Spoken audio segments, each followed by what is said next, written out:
Hello guys, welcome to a new video from the channel. This time we check how to convert Atome Credit to cash using Maya Business. So let's start. So first you have to find a payment to cash service. You have to research on services that allow you to pay for something with a credit debit card and have them send the money to your Maya account. Use your Atome virtual card. When prompted for payment, select the option to pay with credit card and enter the details of your virtual Atome card.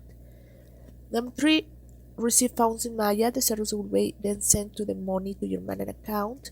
And third, taking a service fee and other charges. Important consideration that you have to take is non-official feature, potential for fees, and risk of failure or spending limits.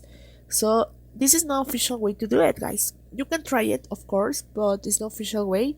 So remember that probably it could be fail, so you have to consider this. It's important. Probably you have successful on transfer that, but probably you cannot do it.